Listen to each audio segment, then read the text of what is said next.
For everybody that's watching, I went to go see this movie. It's called The Book of Clarence. Yes, The Book of Clarence. And you were there. I was there. Deontay was there. Mm-hmm. Hashim was there. Hashim was there for the conversation thereafter. But he had already seen the movie. He had already seen the movie, yeah. Everybody out there, have you already seen the movie? Maybe that's the question. That's a good starting point. Because you know how the blacks seen are. The movie? We always arguing about something we ain't seen. We ain't even seen and don't have no intentions to see. I ain't going to see it because why? Because that movie's messed up. How you know? Because I just know. Blah, you really work for Satan. I just know. Black folks got a second sense. You know, we just like, nah. Nah, I ain't doing it. Well, yeah. Sometimes but we do. You know, when we go to those movies and the white woman falls down and goes, and blacks are like, man, we been out of there. Period. We wouldn't have been there to the Book of Clarence. Stick around. Yeah. The Book of Clarence. The Book of Clarence. I got to ask you a question, but before we do, and you know, we have been talking about a subject that makes some folks uncomfortable. Mm-hmm. So I think you better hit them with that trigger alert. Here we go. I'm ready. I came ready. I was going to say, let's just have it like on when the video was playing. Just put the trigger alert down at the bottom. But yeah, this is a show. This definitely is a show that triggers people because you have entered a free think zone. If you are not willing to be exposed to other points of view, tune out now. Do not read the comments. You have been warned. You've been warned. The Book of Clarence is what we are going to discuss. Yes. And we're going to discuss it. So don't act like we ain't going to talk about it because you ain't seen it yet. Yeah. You might need to tune out. Tune out. Because we're going to talk about it. Because spoilers are happening. They're coming. I thought it was a good movie. It was a great movie. Would I recommend individuals go see that movie? I would. Mm-hmm. I would recommend that you go see it, but... Especially the black community. Well, let me just ask, why the blacks? And then you've been bringing up this conversation about Ben-Hur lately. Yeah. What the hell is Ben-Hur? Yeah.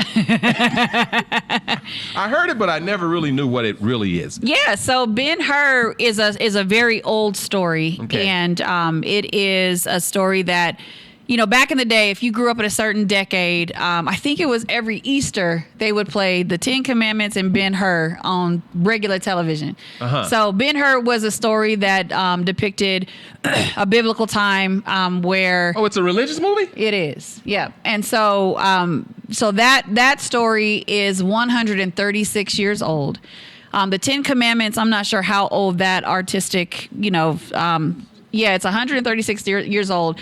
And so for 136 years, that story of Ben-Hur that has biblical reference during times of Pharaoh, Egypt, all of that, all that story was depicted by white culture people.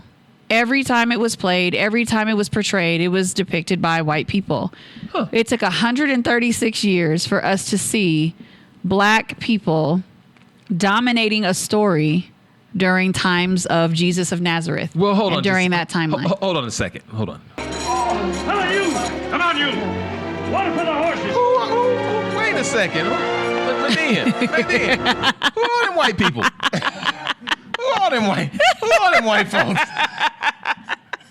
Nadine. They got names and they got paychecks. No, hold on a second, Nadine. We can't even talk about the Book of Clarence yet. Who are them white folks playing everybody in the Bible?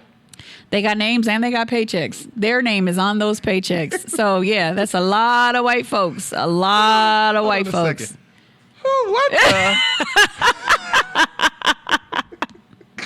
Yeah, absolutely. Hold on a second. Absolutely. Say it ain't so. It is. It has been so for 136 years, and I'm sure longer. I'm sure stories have been told and passed on and depicted, and it was never us that was in the narrative of any of these stories. Free thinkers, if you haven't seen the Book of Clarence, here's why you should go see it. Yeah. White folks are so arrogant.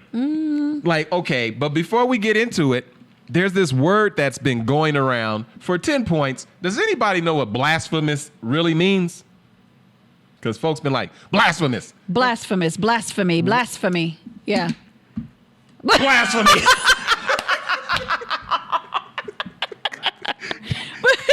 But that is a great place for us to baseline the start of this conversation. This film here did not get any of the backlash, not even close to the backlash that the Book of Clarence got.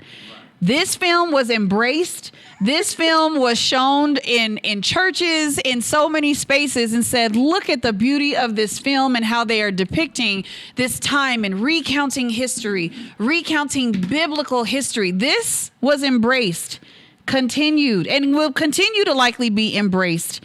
And that is a great place to start this conversation, is this term blasphemy coming from anyone, and particularly Black community. How did we get here like that? But when we talk about this film that depicts all of these white people that we know just from the melanin of the people that were selected for this film, that that's not real. That's a lie. But the first place we go and we perpetuate blasphemy, blasphemy, blasphemy. My question is there something unconscious to where we see ourselves depicted in this time and we can't embrace it or accept it like we do these other films? Now look, Median. The title of this is the most powerful cinematic movie scene of all time. Of all time. Look, read the top. The most powerful cinematic movie scene of all time. There is nothing negative about any of the words in that clause. The most powerful cinematic movie scene of all time. There is so much positive energy behind that statement alone, and that is something that all of us have ascribed to. We have all ascribed to that. Why can't we just say, whoever directed this, why couldn't we just say, blah, you really work for Satan? There's countless reasons why we didn't, and we won't, and we can't. But look, Medin, I'm looking at this, and first of all, I don't know what blasphemous means, but I know what it looks like. That is straight. That is blasphemous for sure. Yes. So, to be free thinkers, first one, 10 points. What is blasphemy? Like, what? I think I know what it is. Yeah. Like, So speaking ill against the higher power or something, or what is? Let's see what does Webster say? Can What is somebody paste blasphemy? what Webster says? Well, blasphemy, from when you hear the term, It sounds horrible. it does. It sounds like whoa. Whatever blasphemy is, it makes you go, I don't want any of none that. I don't want Like, that. ooh, Yeah. Like, that movie is blasphemous. Oh no, I don't Yeah. know what the hell blasphemy is or blasphemous is, but it merely means it's like the way it falls off the lips means Right. don't go near it.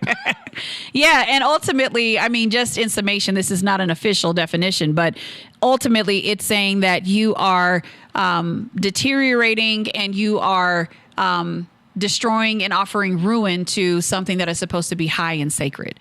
So your actions, your words, your behavior is creating ruin towards something held high and sacred. So then, why in the world, across this breadth and scope of the entire galaxy, wherever you see a white Jesus hanging on a wall in stained glass, Yeah. or even in your heart, Right. like if you got a white Jesus in your heart, isn't that blasphemy? What's definitely bringing ruin to something that you should be holding sacred and in high regard, simply because it's based on, at the base of it, it is a lie. That is not by science, by the biblical reference and the biblical explanation. That is not what Jesus would have looked like during that time. Okay, so that is a lie. Gerald puts in the definition: blasphemy, the act or offense of speaking sacrilegiously about God or sacred things. Yes, thank you, Mr. Gerald. Sacrilegiously. Yes, it's another. That doesn't term. sound even good either. That don't sound good. I don't want anything We don't know sacrilegious. what sacrilegious is either, but it don't sound good. Sacrilegious. It's like sacrifice and religion combined. Sacrilegious. It's like you're sacrificing the religion. Blasphemy. Sacrilegious. Sacrilegious and blasphemy. Now, I haven't even got to, Medea, why I wanted to talk to you about the movie, because I haven't got to the Book of Clarence, because you got me thinking about Ben-Hur, and I never even knew what Ben-Hur was. Yeah. I knew it was important. I never knew what Ben-Hur was. I thought that was like Sounder. Nope. Ben-Hur was a movie that we constantly were shown. We were told, watch this movie. It's going to tell you about the times of when Jesus was walking the earth. You're going to get, an experience and a reflection and a rendition of what was going on in Moses and all the things, right? The leprosy, the stone, like, or turning into stone, all the stories that are in the Bible, right, that you would learn about in Sunday school, etc., were depicted in live action in color. Huh. And this was where you could get, this story told to you, and you were to embrace it and all of that. And again, every actor in the film was white, or they were brown facing, or whatever. So it was very, very intentional that this was a white film. Okay, so Emily says blasphemy is disrespect for God, the Lord, or of Heavenly Father. Of our Heavenly Father is blasphemy. Disrespect for God, the Lord, our Heavenly Father is blasphemy. And so going with that and going with Ben-Hur and going with every stained glass image of white Jesus, shouldn't there be like a global outcry against blasphemy? Well, Brother Jeff, that's a great point. Shouldn't there? Absolutely. Because if you got some No. feelings about the book of Clarence, right, I know you got a long history of protest and blasphemy. You've got to it has to hurt your heart every time you see a picture of white Jesus. And some of them are blonde hair, blue eyes. Straight up. Yeah, just straight intentional. Straight blonde hair, blue eyes. Yeah, but again, there isn't this outrage and this cry of, oh no, look at this. And as we will navigate into it, the book of Clarence, you can't even keep them in the same, you can't conflate the two. Conflate. Hold on a second. Yep. I like that. Conflate. That's one of our words where every time you hear it, you got to take a drink. Take a drink. Yep. So it's a college word. So you can't conflate the two and, bring in this blasphemy component, because these two stories are not doing the same thing. Well, let me ask. I want to dig into these comments. Today I'm getting in these comments. Okay. Kai Williams says, and excuse me if I mispronounce any words or names, etc., it's not my intention. Real Christians, now this is real. As opposed to fake. Not the fake Christians. Yeah. The real Christians aren't concerned with color. It's his actions that are important. Kai, thank you for chiming in, and I will call bullshit. Why?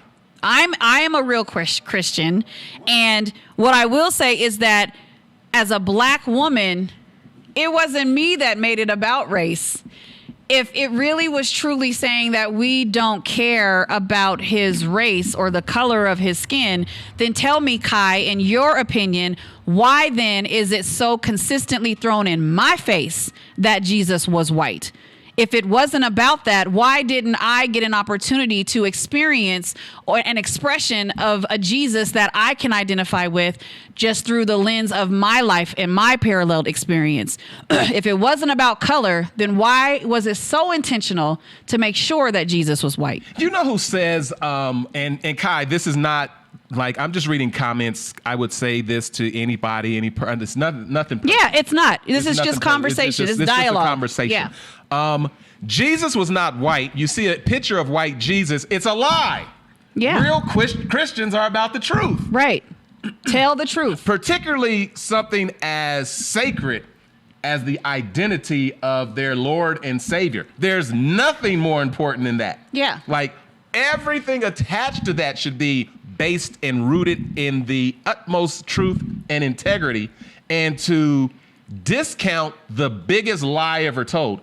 Jesus is a white person is the biggest lie told in the history of lie decumium. Right. It's the biggest lie in the whole galaxy. And so to talk about being rooted in truth and being real, while at the same time accepting the biggest lie in the whole universe, Yeah, It's and gotta to be be a little troubling. absolutely, and to be so intentional about it. That's the other piece. Like, this wasn't just like, oh, someone, did this one time, two times. This was very, very intentional. I know the intentionality of the Christian religion, and I'll say the religion because I think religion and spirituality are different.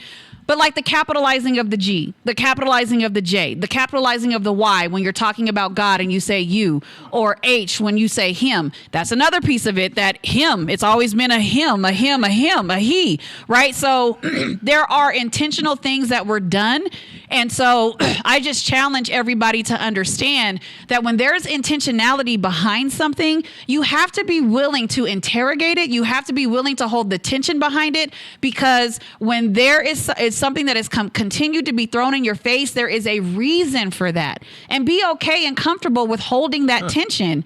And it's not about, dishonor and blasphemy and all that. This is, if we cannot interrogate what God has put in us to stir, then we are not honoring the emotions and the pieces that he gave to us to stir in us. So there's so much intentionality as it pertains to white Jesus. So I just challenge those that are saying it's not about color. Take a deeper look. Well, and it is all over the place because the movie is all over the place also. And I loved it. Like, it's okay to be all over the place. Because we are naturally all over the place. If you go see the Book of Clarence, it's all over the place. Everywhere. So going back to, I believe, what Kai is talking about, and moving forward into the discussion of the Book of Clarence, and also bringing in Janice, who says she believes, or they believe, because pronouns matter. Yep. They believe that Charleston Heston, Charleston, ain't he the one with the gun? Take it from my cold dead head. Who was the one? Who was the that's in NRA guy? Who was the NRA guy?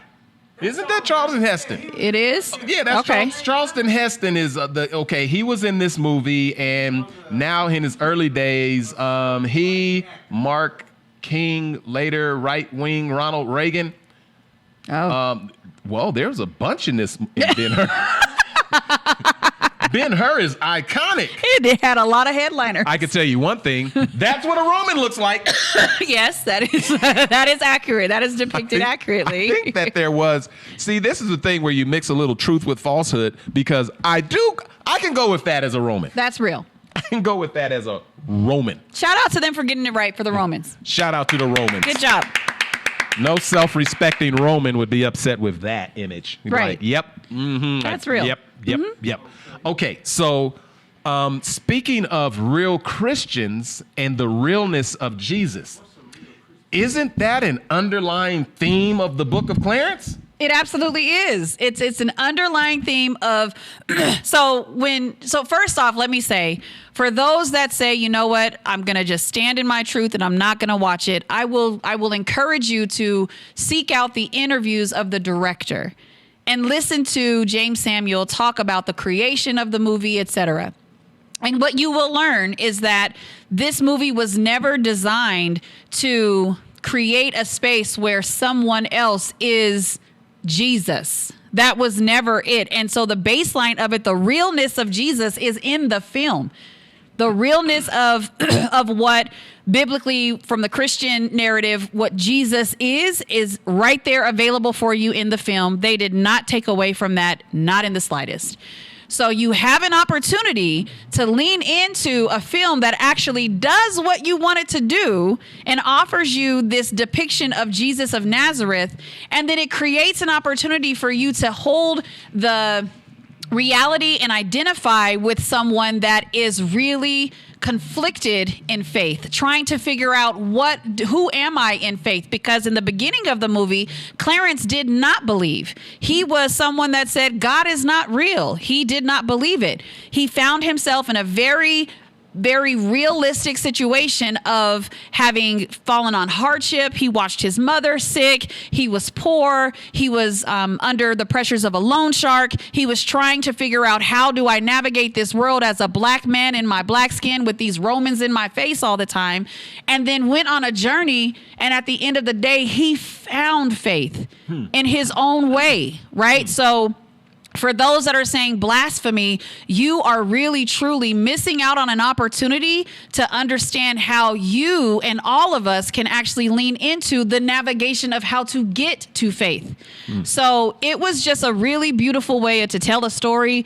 And I hope that people will pump the brakes and understand that this is an opportunity for this movie to do something for this timeline. And it's not lost on me that all of a sudden when black people are portrayed in the times of Jesus of Nazareth, which is real, we are calling it blasphemy and we are ready to shut it down just like that. But I'll bet you that a lot of you were in front of your television on Easter weekend watching Ben-Hur as if this was the story of all stories, the most powerful scene and cinematic scene of all time. You were living in that moment and you felt the goosebumps and all of that. But as soon as you see your own people represented, you're ready to call it blasphemous. That's something that we really have to introspectively ask ourselves. You charged up about this. I am. And the reason that's why I wanted to talk to you, because as someone who has a lot of respect for faith and Christians and all of those different things, it's easier for me to watch it just from a distance point of view. You know what I mean? But you as a Christian, you know, someone is betraying the core of your essence on a big screen. Yep. And you're still able to hold it, process it, and even appreciate it. Absolutely. And honestly, Brother Jay, is because faith is a conduit between you and the God that you serve. That is faith in its purest and most beautiful form. It is a conduit, my faith to my God. The problem is that as a people, we have systematized our faith. And we said, well, if you don't do it like I do it, you're doing it wrong. Shame on us. Wow. For taking something that is so sacred and so beautiful and putting all these rules to it and all these protocols and all this. That is not faith in its purest form. I don't want to stir this pot, but I'm going to stir the pot. Please. Kai thinks that you're stuck on color and thinks that's hilarious because we aren't concerned with that. Well, Kai, I'm glad that I'm entertaining you. I'm glad that it is humorous. I'm going to put my fist up, brother or sister or person, and I am going to say that I think you're stuck on color because I feel like we've gone beyond that part. Jesus was not white, Kai. Jesus was a man of color. Period. Next point.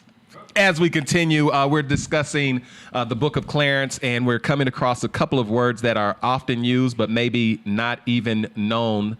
Words like blasphemous, and sacrilegious are a couple. Let me do this, and then we'll come right back. I die before I give him up to Rome. Then death it is. What you think? What you think? It's a beautiful. It is a beautiful film, remarkably done. And again, there is a cultural component that allows us to lean in hard. And honestly, this movie is for everyone. It's for everybody. And you're going to see the beauty of the black skin that is depicted in that film. And it is amazing. It's incredible. And again, this story will take you on a journey of someone that all of us can identify with, of how you navigate faith. Because even when you're in the midst of your faith, you're going to have doubt. Even when you are practicing, you are going to fall short. So you should be able to see yourself in Clarence, that character, and then once you see it, you get the beauty and the gift of so many other pieces that James Samuel put in there. So in the movie, Clarence had a twin brother named Thomas. Doubting Thomas. Yes, yes. So I would assume Doubting Thomas, but his name was Thomas, and yes. From my cursory understanding of the word, that would be Doubting Thomas. Doubting Thomas, yes, absolutely. I.e. the doubt. Right, absolutely. I doubt you are fit to be with and a whole bunch of others. You're right. And it's a beautiful story of two brothers, right? So they are identical twins. Okay. One's name is Clarence. The other's name is Thomas. One's name is Clarence. The other is Thomas. Clarence Thomas, right? Clarence Thomas. Clarence Supreme Thomas, Court Justice. right? Clarence Thomas. Absolutely. So in the film, the opportunity that is presented to you is James Samuel is saying, as black people, even when we are in the highest authority, the moment, and you can think of Clarence Thomas however you would like to, Kai, but the moment that those that are in the highest authority and we split ourselves from who we are, now we're looking for external affirmation from so many places, and that external affirmation can lead us into some very unfortunate spaces. So Clarence and Thomas in the film are identical twins, and you see a distinction of how they live their lives. And that's the symbol of what James Samuel is saying, is that when we as black people split ourselves, external affirmation is going to really create something that we can really, really get lost in. So it's just, there are so many things that happen. There are so many pieces that you're able to pull from the film and have conversations about. And it's just a beautiful way of how he was able to take the times that we're in, offer us a sacred story, and say, now see yourself in it. It was great. A powerful movie from all points of view. And I want to continue the discussion. It's the movie, The Book of Clarence, and it's getting a lot of controversy and conversation, and that's what great art does. If great art is not controversial or create or cause conversation, then it's very well not that great. Yeah, that's real. Like if there's a piece of art you ain't talking about, that piece of art ain't worth its piece of art. Right. It didn't serve its purpose. So honestly, I think James Samuel did a huge favor for faith community and non-faith community, that we all are able to come together. When we had this conversation on Saturday, I think that was one of the biggest pieces that warmed my heart and my soul. So many different faiths of people came together to have a conversation about this film. Well, what I want you to do is I posted, and again, the reason I want to have a conversation and hear the thoughts of Christians, because it's so core to who you are. And it's really interesting to hear your points of view as it relates to the film. And again, it's your point of view as it relates to the film, not your point of view as it relates to your faith. Right. We are talking about those who saw the film. Right. Like, as a matter of fact, I don't think the film even argues about the faith of Jesus. It doesn't. It does not do that at all. If anything, it affirms those that have faith in Jesus of Nazareth. There is a character in the movie named Jesus of Nazareth, and the stories that he is involved in are right from the Bible, y'all. The whoever is without sin cast the first stone. Boom, that's there. And in that space, you see the miracle of protecting black women. It's beautiful, right? And then you also see... But in that scene, there was also the image of a black man protecting a black woman that was being attacked by individuals. Yes. So being able to see, you know what, here is a black man who also stood up and risked his life to protect Mary Magdalene. Yes, Mary Magdalene, and she was a part of the oldest profession. Right. That's real. She's part of the oldest profession, and I've said it once, I'll say it again, there's no victim in that exchange. That's real. So she was protected by a black man who was protected by the big black man. Right, by Jesus of Nazareth. So he was performing miracles in the movie. And when you think about just the way that those scenes were played out, you know, the moment that Elijah was the black man that decided to risk his own life to protect Mary Magdalene, and the way that they were able to like connect eyes, it was almost like, because you have this character named Elijah that comes in, and, you know, from the entry points of other faiths to interconnect were amazing. And the other piece that you can see, if you really want to pay attention to it, is how much we all have in common when we are inside of our faith. There is so much. Brother Jay, I'm sure you noticed that every time they greeted each other, they said, "Peace be upon you." And then the person would respond, "Upon you be peace." Yes. There is an entry point of connection of faith when you see that type of exchange in this movie. You won't see that in Ben-Hur. Well, Aaron won't find it. Aaron makes a good point. I agree. If they used a white actor to portray Jesus, we wouldn't even be having this conversation. But if you watch the film, there's another piece of it where all of a sudden this like portrayal of white Jesus happens, and everyone, the black community is like, oh, that's not blasphemy, but that was raised in the Western world, and I'm talking about going back from Rome all the way forward to these United States of America. You have been programmed to believe Jesus is a white man. Right. For you to even approach the altar of Jesus being black like you is sacrilegious and blasphemous in your very psyche. That's why that guard dog comes up and you says, right.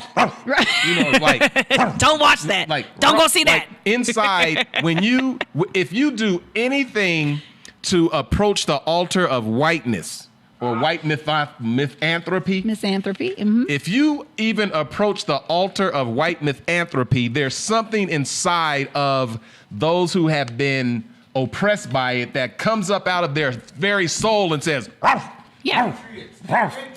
So again, that's Satan sitting on your doorstep saying, I ain't got to do nothing. You gonna do it to yourself. Yeah. if Jesus was white, this would be Moses, who was also white, the Ten Commandments, because after you watch Ben-Hur, you watch the Ten Commandments. It came right on Milton there after. Berle or somebody standing up there, and you're like, and here's another piece, right? With that particular movie, in the Ten Commandments, there was a scene where there was some big voice that was talking to Moses during the time that he was getting all the commandments. And it was like, thou shalt not, we didn't call that blasphemous. And somebody was actually pretending that they were the voice of the Lord. wow. And we didn't call that blasphemous. We embraced that. We accepted that. And we were like, oh, that must have been so close to how it happened. Shame, shame, shame, y'all. Shame. Okay, so going into this movie, I see some parallels.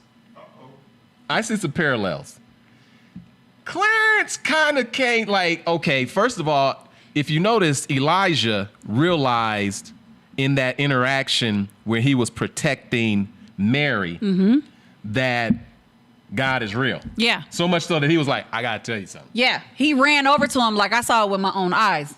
And he'd been in he had spent a considerable amount of the movie portraying and betraying. He was pretending to be blind. Yeah. And he was pretending to be crippled and all those different things. So he was a part of the setup of the masses. Right. Right? Yep. And then all of a sudden, he not only saw, but he experienced the rock stopping. You know what I mean? And so he's like, I got to go tell Clarence.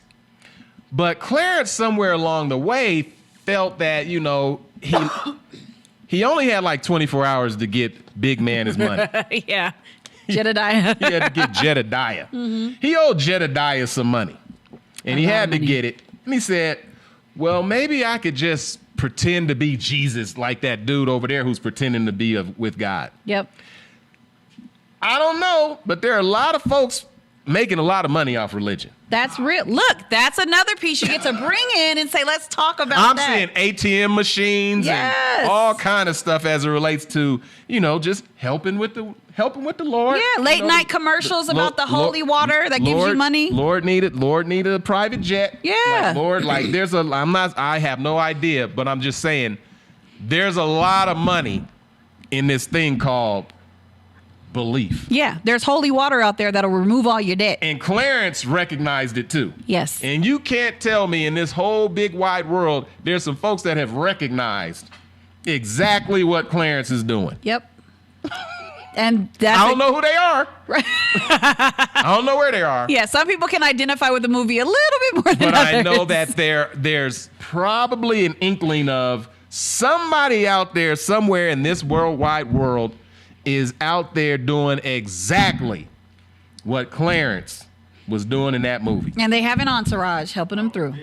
They got the whole thing. They got the smoke, the mirrors, they got everything. So in real life, there are some real life Clarences, although we're able to discern, because it's a movie, that Clarence is not real. But in real life, we can't discern who the real life Clarences are. Now you done said something there, Brother Jay. Woo-wee! You done said something there, because there definitely are those that will take on these religious trappings. Yeah, absolutely. And get in front of the people and Yep. do all of the different things and use the word and do all Yep. the things and raise the miracles and do all that and have everybody dumping their resources at their feet. Yeah. So that this individual can pay for their vice. Right. That, their next turn at bat. Yeah. And then here's the other piece that we lean in further with the film is when all those resources were afforded to Clarence, at some point he looked in the mirror and said, "What have I become?" He started to have the internal battle of what have I become, because he knew he was lying, he knew he was scamming, he knew he was taking people's money, and what he ended up doing with that money. There were 20 black men that were enslaved, and he went and he took that money and gave it to the slave monster or the slave owner, Who slave had master. a white and a black face. He had a half white face, half black face. That was deep. And he paid for the freedom in abundance, in excess, for those 20 men that were slaves. And so his friend Elijah was like, hold up. First off, Elijah didn't want to dump all the money. He just dumped a little, couple of trappings and said, here, that's here. Yeah. And then Clarence said, no, Elijah, do what you're supposed to do. What we came to do. He dumps all the money. And Elijah says, now you cannot undo this. You just lost your life. You're surely going to die, because Jedediah was coming for him. And then Clarence told Elijah, yeah, I might die, but 20 more are going to live. Mm-hmm. And so for me in that moment, that was Clarence understanding that I actually in this level of faith that I have, I can start to become Christ-like. I can start to become, and Christ-like, Christian means Christ-like. I can actually start living out my faith in a different way, understanding that this is bigger than me. Do you know what Elijah means? Messenger. God is with us. Oh, God is with us. Okay. That's a powerful conversation to have just about that character. Yeah, that's real. Now, you made a post, because I made a post on my Facebook page to all my Christian friends and families. What did you think about the Book of Clarence? Yeah. And you gave a detailed kind of response. While folks go to brotherjeff.com and make a donation of any amount, not because they're holy or anything. We're not offering any kind of, none of that. But this is just powered by the people. And if you go to $JEFFFARD, the great Leanne Wheeler's favorite option, we'll see it right now. We'll be able to thank you. So as Median reads her response to my question and maybe what you're thinking about the movie, someone please go to $JEFFFARD on Cash App and definitely support this program on today. That's Median. Right. Yeah. Hit them up. I will read my response. We have no holy water. We have no Claire Crofts. Nothing. Yeah, Nothing. None of that. None of that's coming, y'all. So you did ask a question to your Christian friends and family. What did we think about the film? So definitely thank you for asking the question. Here was my response. I was raised in the Christian faith, and I would say that I was blessed to have a family and elders that helped me to understand that faith is a conduit between the Spirit and the God that it aligns with. For the Christian faith, that conduit is between our spirit and the Trinity of God, the Father, the Son, and the Holy Spirit. What I think the film does is, 1, allows us to hold the tension that faith and religion are not the same. In my opinion, every faith has been systematized, and religion is what is dividing us. The protocols, the rules, and inevitably the judgment. We have allowed the human factor of do's and don'ts to outweigh the spiritual factors of wills and won'ts. Number 2, the story of Ben-Hur is 136 years old, and for the first time, we see black culture depicted in a timeline of Jesus of Nazareth. It is not lost on me that all of a sudden we have a demonizing narrative of the film, yet when white culture is leading in script and character portrayal, there is an embrace of the storyline. Number 3, I loved how James Samuel offered subtle ways for us to acknowledge and understand that we have much more in common than we celebrate. Most of the greetings in the film were, "Peace be unto you," with a response, "Upon you be peace." This was one of many ways that the film introduced an entry point of unification. That has never been done.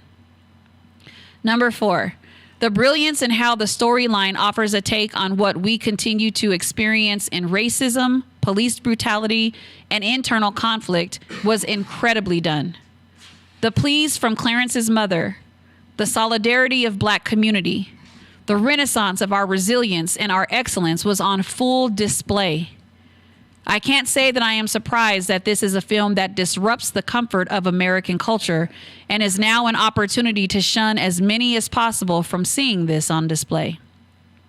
I did not see this movie as a mockery, nor did I see it as a storyline that offered the role of Clarence any divination. Rather, this was a brilliant way to allow for someone of any faith to acknowledge that we should see ourselves in the image of the God that we serve. This movie did not depict Clarence as a god. This depicted Clarence as someone of God. Sadly enough, I don't think that many of us who practice religion can honor that concept. But those of us who leverage our faith for spirituality can and should appreciate it. Lastly, as an asterisk to my commentary, crucifixion was a punitive form of violence used during that time, and Jesus was not the only person hung from a cross. This was a very, very early form of lynching that many of our melanated ancestors were killed this way. If you have seen the movie, I am open for dialogue. If you haven't and don't plan to see it, I am not sure that it would be a balanced conversation.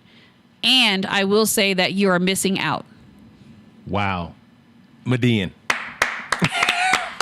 Thanks for the question, Brother Jay. You said so much in this, and again, we are talking about the movie, and I would recommend that you go see it. Go see regardless it, of your faith tradition or just where you are. I mean, you watched the playoffs yesterday. And there's a lot of blasphemy in that. Allegedly. Right. We're having a whole bunch of conversations about a whole bunch of other stuff.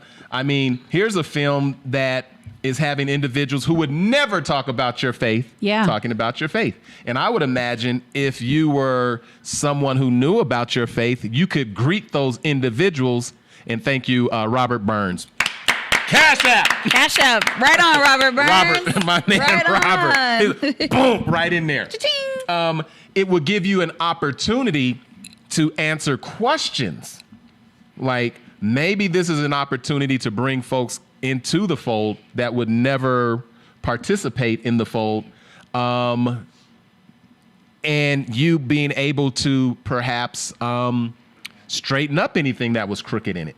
Like, that's your responsibility. But if you haven't seen the movie, then that means that someone else is going to be able to do it, and probably someone who doesn't have the great insight that you do as a Christian. And speaking of Robert Burns, he says, the portrayal of Christ with a Eurocentric lens was a factor that led me to distance myself from the Black traditional church. Despite my ordination and participation in biblical education. Those was bars. Now that was a bar. Them was some bars. Despite my ordination in the participation in biblical education.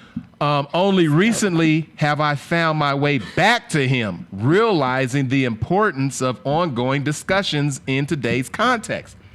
This movie has opened up a level of discussion that I think Robert speaks to. Absolutely. And one thing that, again, we saw on Saturday, Brother Jay, in your center, we had a circle of people where you had folks that were agnostic, atheists, of the Muslim faith, Christian faith, in between, not really sure, still trying to figure it out. Like, there were so many people that came together. And if you are a part of any religious practice that shuns that and that does not afford space for people to come in and have a conversation, you are likely perpetuating a huge problem of the divide that we have because of religion. I want to ask you, Medin, because you put it in your response, and and it's depicted in the movie, and historically, also depicted. Jesus wasn't the only one on the cross. That's real. As a matter of fact, Barabbas was also on the cross, and the folks wanted Barabbas when they could have been given Jesus. But with that being said, you made the correlation between even today about how many black bodies are on the cross. That's right. You know, how many George Floyds, Breonna Taylors, and we can get Elijah McClain's, Michael Marshall, Marvin Booker. I mean, we could go on and on and on and on and on, and every city can go on and on and on and on. It's like every city in these United States has their very own Rome. Right. That's real. Looking for IDs. And countless Romans. Talk about the connection between what you saw, the crucifixion, and the multiple crucifixions. Yes, absolutely. So the movie opens up and you see a farm of crucifixion. You see at least 9 or 10 people on crosses being crucified through the Roman law and the way that they practice. So you saw it opened up with a farm of individuals. And so in the movie, you see this presence of Roman soldiers who are doing in the ways that they did it then, parallel to what they do now, stopping black men and black community, telling them that their skin burns in the sun and that they're here to eradicate the blackness out of communities and all of that. They're stopping them to asking them for their papers, and you see black people that are compliant very quickly, black people that are refusing, and you even see there's a moment. And the other piece I appreciate, I'll just say this, is the humorous component. Like there are times where you're able to laugh together, and I think James Samuel did a really good job of that.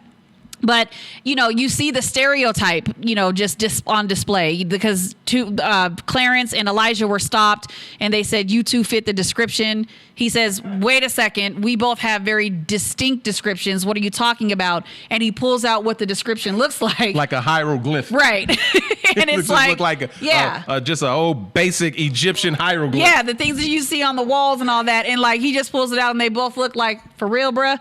And then even in the movie, there's a moment of tension because there's a moment when Clarence actually sees this stereotypical brother coming out of a window from robbing somebody, and he's looking like, bro, you're checking every box on the stereotype list, like, help me out.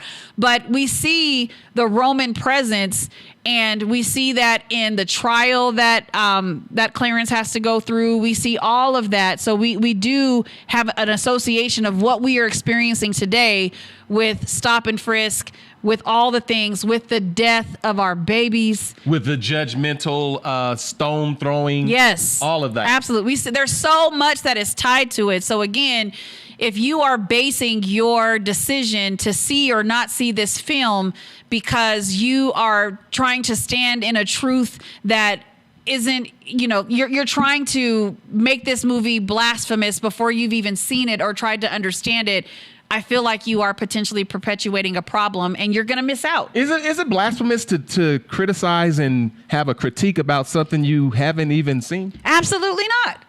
Yes, it is. Yes. Yes, it is. I thought you were going somewhere else. But no, it is blasphemous if you say that movie's blasphemous and you haven't seen the movie. Yeah. That's blasphemous. If it's not blasphemous, it's ignorance. Right. Yeah.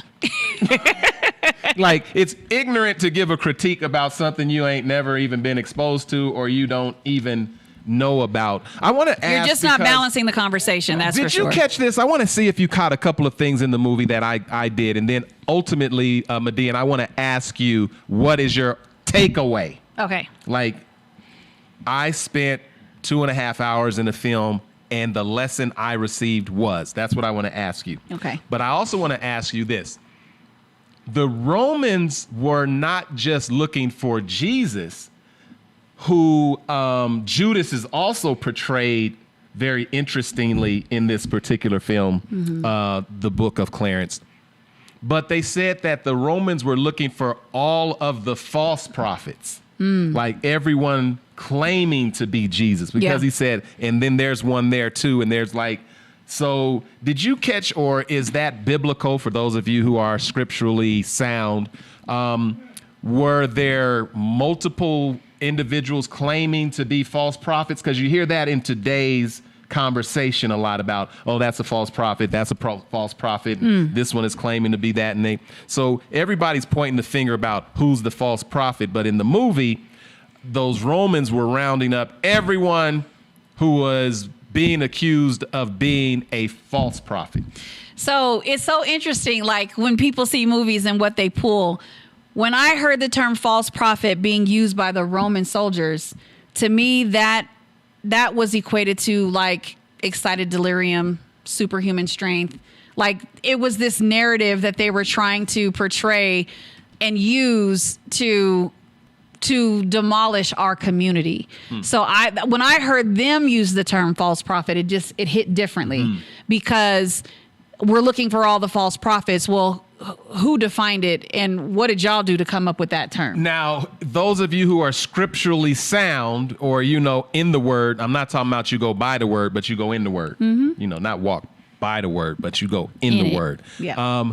What does it say scripturally about false prophets? Because that word did come up in the movie, false prophets. And like I said, I do know that there's some individuals that are getting a lot of wealth off of, magic or whatever it is that they're doing. I don't know who they are.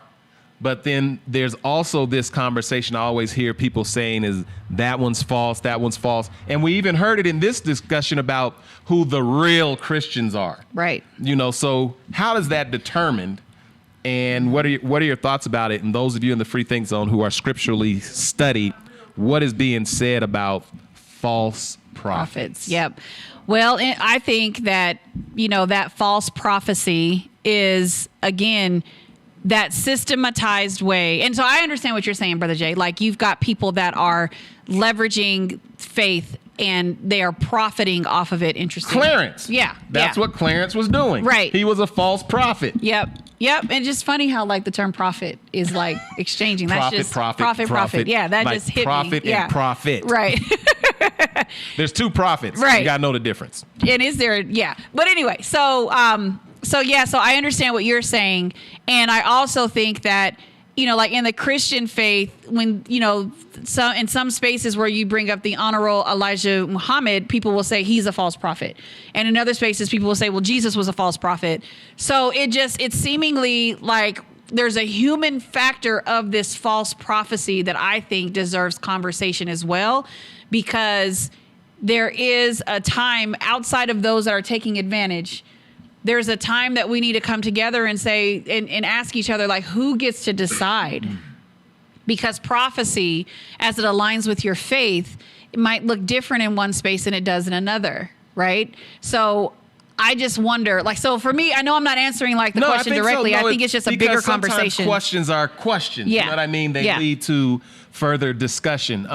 So what was your takeaway? Like, you spent time in this movie and you're like, your takeaway, if you could whittle it down into X, Y, or Z, what was it? And then again, do you see this movie as blasphemous, and or obviously from our conversation, you would recommend individuals go see it? Yeah. Okay. So the first piece of what did I take away from it? I took away from it a reminder that faith is a journey, and we all are on a journey of trying to identify who we are in faith, what informs our faith, and how do we understand our role in, I guess, community when there are other people that have different beliefs. When he said, is knowledge greater than belief in the movie, that is a question I feel like was never really answered. I think he felt like he had the answer, but that was one of the things that I was reminded, is that faith is a journey and it is not a checklist of A to Z. It's not like I was taught. The other piece is it blasphemous? Absolutely not. This movie is not blasphemous. It's not blasphemy. This movie is a brilliant way of asking the audience to lean into a story, see yourself in Clarence, because we all have parts of Clarence inside of us. We all have doubt. We all have desire for external affirmation. We all are going to at some point have to carry a cross in public square. We all will have these experiences, and it's an opportunity for us again to decide, how does faith inform that? How does faith inform those experiences? Would I recommend it? Not only would I recommend it seeing it once, I recommend you seeing it more than once, because there's so much that you're going to pull from it.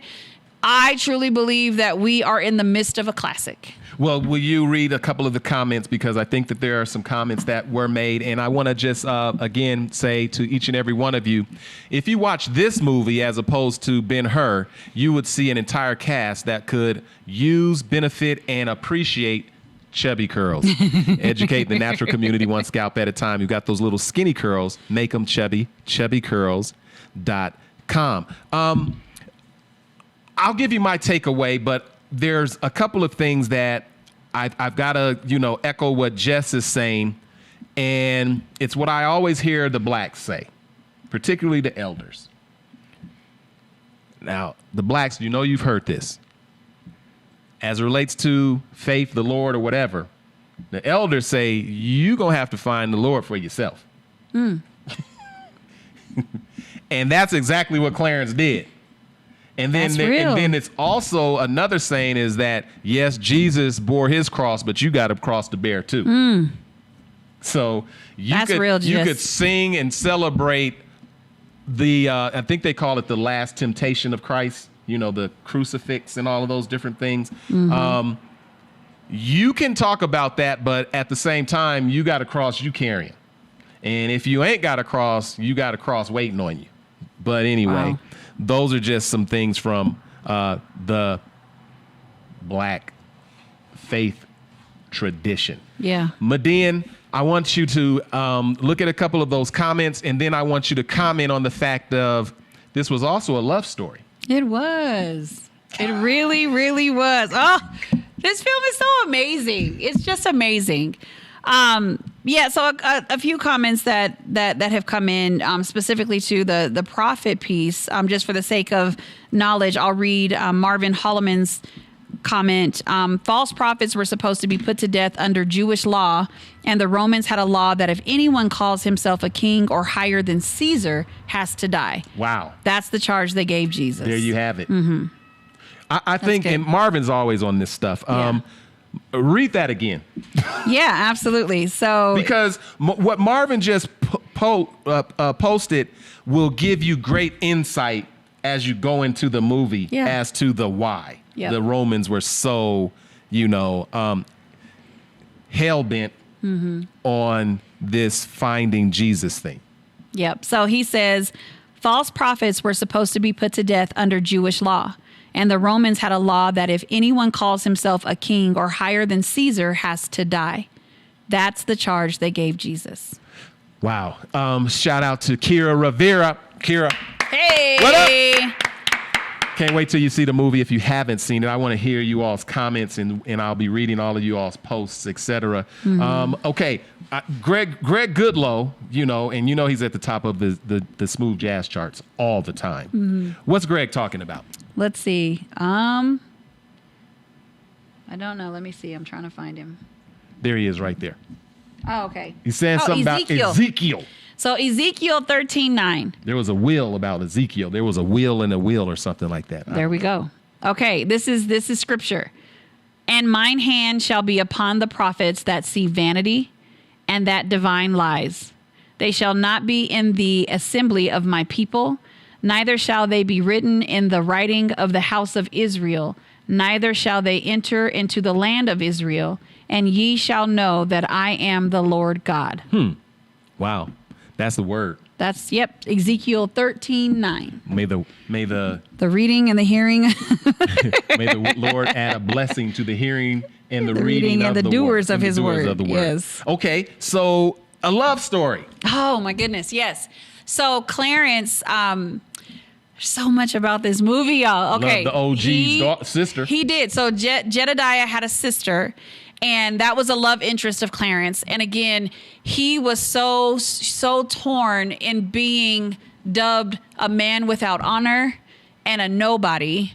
And there's a part in the movie where you really see how that really, he internalizes this notion that he has no honor and that he's a no one. And so there's a love interest that he has, and her name, I'm trying to think of her name. I'll think of it. But it's like the Hashim Dim is here. Hashim Dim, he'll post it. Yeah, it's like Valeraine or something. Anyway, beautiful, beautiful black woman in this movie. And so she is they have a love interest, and what she sees in Clarence is she sees ambition. She sees someone that is so capable of so much, and she also sees how he deteriorates his own worth. And so his mother, Clarence's mother, loves the fact that he's interested in her, so she like makes her a scarf and says, go take this to her because, you know, trying to help y'all connect. But he continues to pursue her, and as he starts to gain this external affirmation, he gets more confidence, and he has a moment with her where they kiss and then she runs away. And so he decides to follow her, and as he goes out after he's followed her, her brother and her brother's men had followed her to where she met Clarence. And so ultimately her brother ended up facing off with Clarence. And so he thought that she set him up. Did she? She did Did not. she set him up? No. Medin? She did not. No, and Is you it will open not. for interpretation? No. Is it open for interpretation? Possibly. Okay. She didn't set him up, y'all. Well, she could have. But she didn't. She might have. She did not set him She's up. standing right behind her brother. Because she ran outside and she was probably She like, didn't stand yo. out and say, hold up a second. She didn't jump out there and say, hold up a second, I love him, and I was just kissing him on death row, and you're not gonna do this to my love, brother. I think she could have asserted herself a little There's one better. thing about black women. They ain't as afraid of their brothers. No matter how okay, the blacks, if you're watching, no matter how gangster your brother is, and you're the sister, you ain't afraid of your brother. That's true. And you still be like poking them and prodding them, and so I don't know if she set him up or not. That is open for interpretation. Okay. Oh, thank you. But I don't think she did, because she did tell him. Hope she didn't in the name of love. See, now you're in that cycle of hopefulness. She could have asserted herself. She could have went back in, and she could have been like, "Don't come outside." Like there were some things that she could have done. Spoke to her However, brother and said, "Hold up a second, Ray." However, I know how y'all are with your brothers. it did not flow with the storyline. Oh. We needed him to experience that, so that way she did not betray him. The black men have said that we were betrayed. Well, look, y'all. Now all y'all have a reason to watch it. Go see it to see if she set him up or not. But that was a powerful moment because they had some tension, and like Clarence and Jedediah was about to go at it, you know, and like Clarence had his boys, Barabbas was doing his thing. Friday we're gonna talk about this. Okay. Ayante, me, and you, and the I'll be ready. I'll be ready. And the question's gonna be did the sister betray the brother? She didn't. Kissed him on death row. She did not betray Because there's always him. something about that kiss too. Kiss of death. There's some questionable things about sister, but I don't think she punked him or sold him out like that. But you hope it was good for the storyline because we saw the tension in the black community, and then the Roman soldiers showed up, and then you saw solidarity. Boom. Okay, free thinkers, we're talking about this movie. It's called The Book of Clarence. Here's something that I think that they've centered the movie on that is very, very, I think, authentic to overlay the 21st century into whatever we're watching. Cannabis. Yeah. I ain't never seen so much dope smoking and puffing and floating and high and just high. Yeah, I think that there's some reality to that. It was. That's why I Yeah. said it was. Yeah. Yeah, it's a lot of. They was smoking the real weed. Clarence is selling honey wine, Roman honey wine, in the blunts. Yeah. Everywhere he show up, he breaking folks off with the blunts. But then when he became like this, he was like, "Yeah, I don't do that anymore," because he Is came it up. saying that there's more money in pretending to be Jesus than selling false blunts or Yep. real blunts? Yep. There sure is. Yep. Yep. Well, everybody, go see the movie. It was enjoyed a great movie, and enjoyed it. there's some pieces we'll leave for yourself to discover and all that. But the white Jesus part was funny to me. That was hilarious. Well, so, I can tell you, and we'll talk about this on Friday as well. Medin, the white, or I don't know if saying white or just saying evangelicals. The evangelicals is about to give you the second coming of Trump. I was called an evangelist by someone, so I must be not a an part. evangelist, but evangelical. Evangelicals. I'm talking about that the evangelicals are a strong base for Donald J. Trump, and they are about to bring you back Donald J. Trump. Well, Ron DeSatan dropped out of the race yesterday and ended up endorsing Donald Dumbass. And so I know the New Hampshire primary must have taken place, and I'm sure that he dominated that space. Well, I can tell you all, I guess just comment and let us know if you believe the movie is blasphemous, if you've watched it. If you've watched it. And then even if you're not going to watch it because you believe it's blasphemous, there was a big conversation in this movie about the difference between belief and knowing.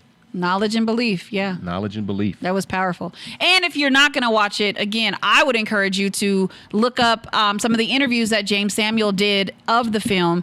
That might help you to at least listen to the man that actually crafted and created the story, how he got to where he was at, what his intentions are, and the fact that he wants this to be a conversation amongst all communities. So, yeah, I think that if you're not going to see it, and if you're not willing to even look up the interview, then I would say just back up a little bit because people are trying to have a conversation, a valid conversation. And I think that you're going to also run face to face into this conversation of the real Jesus and the real believers.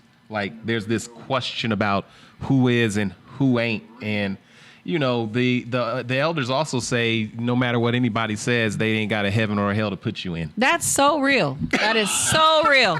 And the silent alternative, you can always watch Ben-Hur. We all agree.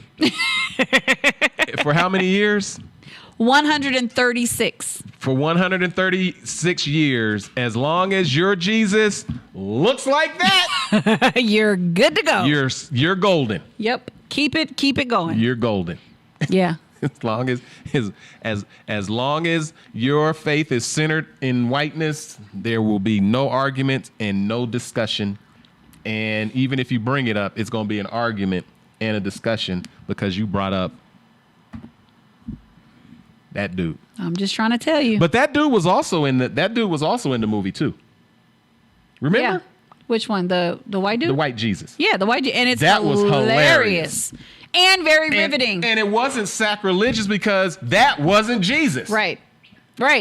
Listen, it's not sacrilegious when you see a white Jesus and you chuckle at the hilarity of there even being a white Jesus. Right. It's not sacrilegious. It's not. It's not. It's not. It's an opportunity to laugh at ourselves. We're laughing at ourselves. And it ain't even comedy. It's just like they rolled that white Jesus out and he got on the cross. He's like, before we go, Medina. I gotta go see. Even though white Jesus wasn't the white Jesus and knew he wasn't the white Jesus. Yeah. He brought and dropped some jewels. He did. About whiteness. Right. But we'll save that. We'll save that for the folks that do decide to watch it. Here's what we're going to let you know. In honor of Michelangelo and Charleston Heston and Ronald Reagan and all the rest of the whites who have portrayed faith in whoever it is, we're going to leave you with this. White Jesus is in the movie. It's there for you. But he has a few words for you. He does. White Jesus is going to give you a few words about how you portray him. Right. A. And then his nature. Right. B. What his real intentions were. So we won't spoil. I won't spoil that part. You got and you do got to watch like the whole movie to get that part. So have fun with that. Robert, thank you for sponsoring this show today. Yes. $JEFFFARD on the Cash App. Again, don't forget about Chubby Curls educating Black Jesus's locks. One lock at a time. One lock at a time. Yes. Got those skinny curls, make them chubby. Yes.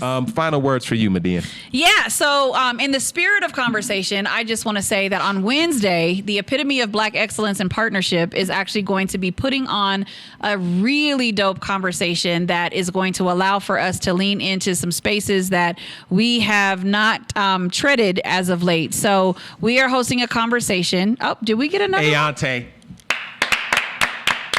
That's that CEO money. Yeah, it is. Dropping it like it's hot. that came through Cash App with a sound effect just like the movie. Yes, right out of the poem. I thought the movie was coming on again. It interrupted me and all. I said, wait, what just happened? What just happened? Okay, so y'all, on Wednesday, the Epitome of Black Excellence and Partnership is going to be bringing to you a conversation called Where Did All the Good Allies Go?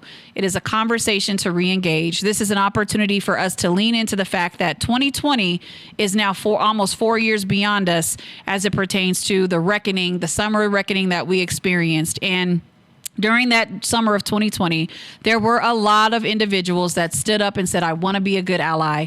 Talk me through how I become a good ally.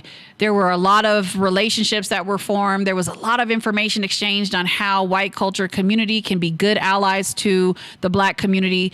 And we have seen a rise in narratives of that good ally desire wearing off.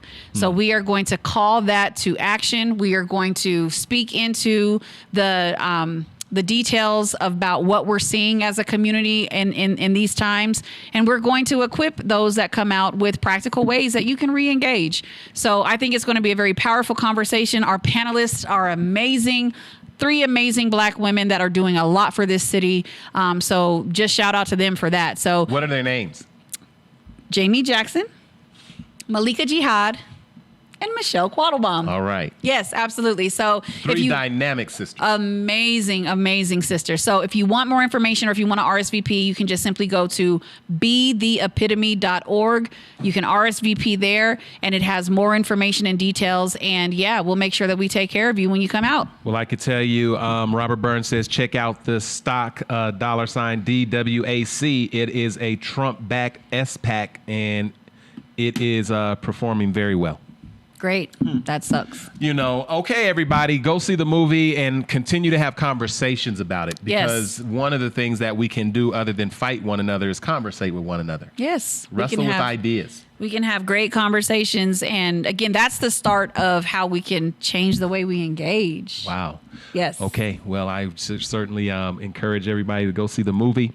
Again, it's called The Book of Clarence. Yes. Clarence and Thomas. Clarence has a brother named Thomas. Clarence Thomas. They're twins.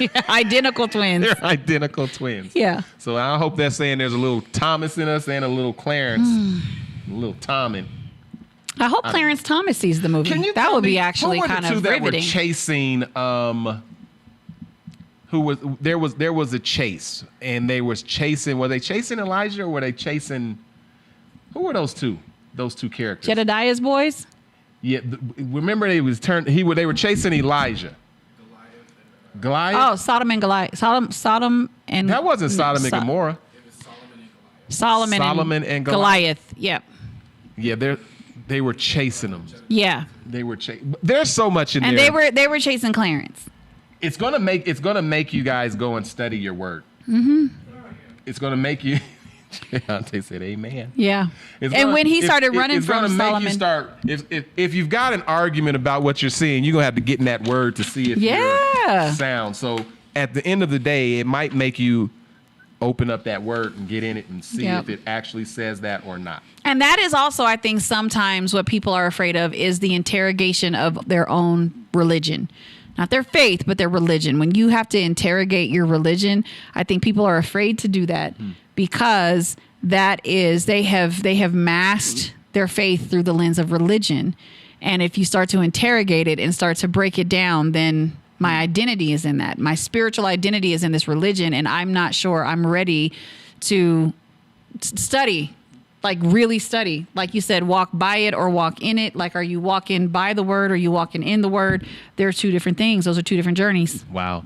Okay, well, I could tell you, if you don't get a chance to see it at the theaters, you know how these movies are. It'll be on a streaming service near you within the next week. Host a watch party. We're going to show it here. Yeah, it's good. Anyway. It's good. All right, you all, don't forget, if you go down swinging, you might just score a knockout.